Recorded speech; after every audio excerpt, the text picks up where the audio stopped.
2 Pierre 1. Simon Pierre, serviteur et apôtre de Jésus-Christ, à ceux qui ont eu en partage une foi du même prix que la nôtre, dans la justice de notre Dieu et Sauveur, Jésus-Christ. La grâce et la paix vous soient multipliées, dans la connaissance de Jésus, notre Dieu et Seigneur. Comme sa divine puissance nous a donné tout ce qui regarde la vie et le dévouement, par la connaissance de celui qui nous a appelés à renaître en sa gloire et son efficacité. Par lesquels nous ont été données les très grandes et précieuses promesses, afin que par leurs moyens vous soyez participants de la nature divine, en fuyant la corruption qui règne dans le monde par la convoitise. Ainsi, y apportant tout votre zèle, ajoutez à votre foi l'efficacité, et à l'efficacité la connaissance. Et à la connaissance la modération, et à la modération la résistance, et à la résistance la bienséance. Et à la bienséance la générosité fraternelle, et à la générosité fraternelle la charité. Car si ces choses sont en vous, et y abondent, elles ne vous laisseront ni inactifs, ni improductifs dans la connaissance de notre Seigneur Jésus-Christ. Mais celui en qui ces choses ne se trouvent point, est aveugle, sa perception est superficielle, et il a oublié la purification de ses anciens péchés. C'est pourquoi, frères, appliquez-vous d'autant plus à affermir votre appel à renaître et votre élection au salut, car en faisant cela, vous ne broncherez jamais. Et ainsi l'entrée dans le royaume éternel de notre Seigneur et Sauveur Jésus-Christ vous sera pleinement assurée. C'est pourquoi, je ne négligerai pas de vous rappeler sans cesse ces choses, quoique vous les sachiez et que vous soyez affermis dans la vérité présente. Et je crois qu'il est juste, aussi longtemps que je suis dans cette tente, de vous réveiller par mes avertissements. Sachant que je quitterai bientôt cette tente, comme notre Seigneur Jésus-Christ me l'a fait connaître. Mais j'aurai soin qu'après mon départ vous puissiez toujours vous souvenir de ces choses. Car ce n'est point en suivant des imaginations conçues avec subtilité, que nous vous avons fait connaître la puissance et la venue de notre Seigneur Jésus-Christ, mais c'est après avoir vu de nos propres yeux sa majesté. Car il a reçu de Dieu le Père honneur et gloire, lorsque cette voix lui a été adressée par la gloire suprême, celui-ci est mon Fils bien-aimé, en qui j'ai mis toute ma satisfaction. Et nous avons entendu cette voix venue du ciel, lorsque nous avons été avec lui sur la sainte montagne.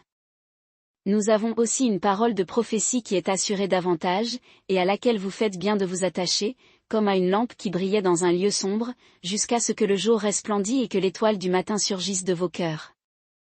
Sachez tout d'abord ceci, que nulle prophétie de l'Écriture ne vient d'une interprétation particulière. Car la prophétie n'a point été apportée autrefois par la volonté humaine, mais les saints hommes de Dieu, étant entraînés par le Saint-Esprit, ont parlé. 2 Pierre 2. Or, comme il y a eu de faux prophètes parmi le peuple, il y aura aussi parmi vous de faux docteurs, qui introduiront secrètement des hérésies, libre choix, destructives, et qui, reniant le Seigneur qui les a rachetés, attireront sur eux-mêmes une ruine empressée. Et plusieurs suivront leur doctrine de perdition, et la voie de la vérité sera discréditée à cause d'eux. Et par convoitise ils trafiqueront de vous au moyen de paroles trompeuses, mais depuis longtemps décrétée leur condamnation ne tarde point, et leur damnation ne sommeille point. Car si Dieu n'a pas épargné les messagers qui avaient péché, mais si, les ayant précipités dans l'abîme, liés avec les chaînes de l'obscurité, il les a livrés pour y être gardés en vue du jugement. Et s'il n'a point épargné l'ancien monde, et sauva Noé, un prédicateur de la justice, 8e personne à être préservée, lorsqu'il a envoyé le déluge sur le monde des impies. Et si, réduisant en cendres les villes de Sodome et de Gomorrhe, il les a condamnées à la destruction, les donnant en exemple à ceux qui vivraient dans l'impiété. Et s'il a délivré le juste Lot, qui souffrait de la conduite infâme de ces abominables. Car ce juste, qui demeurait parmi eux, affligeait chaque jour son âme juste, à cause de ce qu'il voyait et apprenait de leurs méchantes actions. Le Seigneur saura délivrer de l'épreuve ceux qui l'honorent, et garder les injustes pour être punis au jour du jugement. Principalement ceux qui suivent la chair, dans la convoitise de l'impureté, et qui méprisent la discipline, présomptueux, arrogants, et qui ne craignent point de salir les réputations. Tandis que les anges, quoique plus grands en force et en puissance, ne portent point contre elles de jugement injurieux devant le Seigneur. Mais ceux-ci, de nature animale grossière, nés pour être pris et détruits, parlant malicieusement de ce qu'ils ne comprennent point, périront par leur propre corruption, recevant le salaire de leur iniquité. Ils aiment à être tous les jours dans les délices, ce sont des tâches et des souillures, ils prennent plaisir dans leur tromperie, lorsqu'ils mangent avec vous.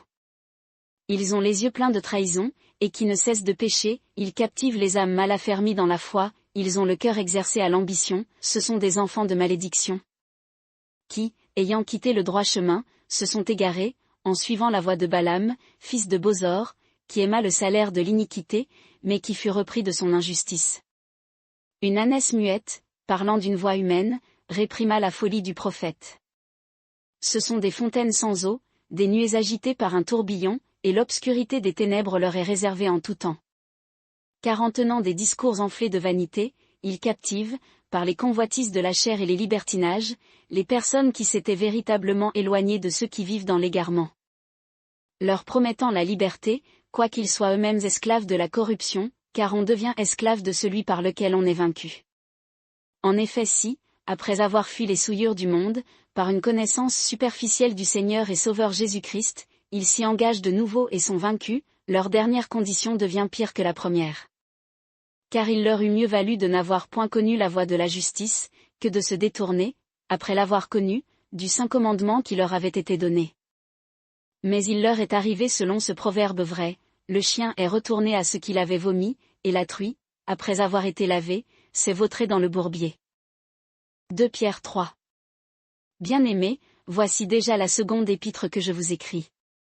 Dans l'une et dans l'autre je réveille par mes avertissements votre saine intelligence. Afin que vous vous souveniez des paroles qui ont été prédites par les saints prophètes, et de notre commandement à nous, les apôtres du Seigneur et Sauveur. Sachant tout d'abord ceci, qu'au dernier jour il viendra des moqueurs, qui se conduiront selon leurs propres ambitions. Et qui diront, où est la promesse de son avènement? Car depuis que nos pères sont morts, toute chose demeure comme depuis le commencement de la création. Car ils ignorent volontairement ceci, c'est que les cieux furent autrefois créés par la parole de Dieu, aussi bien que la terre qui se maintenait hors de l'eau au milieu de l'eau. Et que ce fut par ces choses que le monde d'alors périt, étant recouverte par l'eau du déluge. Or, les cieux et la terre d'Aac sans grave présent sont gardés par la même parole, et réservés pour le feu, au jour du jugement et de la perdition des hommes impies. Toutefois, bien-aimés, n'ignorez pas une chose, c'est que pour le Seigneur un jour est comme 1000 ans, et 1000 ans sont comme un jour. Le Seigneur ne retarde point l'exécution de sa promesse, comme quelques-uns croient qu'il y ait du retard, mais il use de patience envers nous, ne voulant point qu'aucun périsse, mais que tous viennent à la repentance. Or, le jour du Seigneur viendra comme un voleur dans la nuit, en ce temps-là les cieux passeront avec fracas, et les éléments embrasés seront dissous, et la terre, avec les œuvres qui sont en elle, sera entièrement brûlée. Puis donc que toutes ces choses doivent se dissoudre, quelles ne devez-vous pas être par la sainteté de votre conduite et votre dévouement? Attendant, et accélérant la venue du jour de Dieu, dans lequel les cieux enflammés seront dissous, et les éléments embrasés se fondront? Or, nous attendons, selon sa promesse, de nouveaux cieux et une nouvelle terre, où habite la justice. C'est pourquoi, bien-aimés, en attendant ces choses, efforcez-vous d'être trouvés sans tache et sans reproche devant lui dans la paix. Et croyez que la longue patience de notre Seigneur est votre salut, comme Paul notre frère bien-aimé vous l'a aussi écrit, selon la sagesse qui lui a été donnée. Et comme il le fait dans toutes ses épîtres, quand il y parle de ces choses, parmi lesquelles il en est de difficiles à comprendre, que les personnes ignorantes et mal assurées tordent, comme les autres Écritures, à leur propre perdition. Vous donc, bien-aimés, qui êtes avertis, soyez sur vos gardes, de peur qu'entraînés par l'égarement des impies, vous ne veniez à dévier de votre fermeté.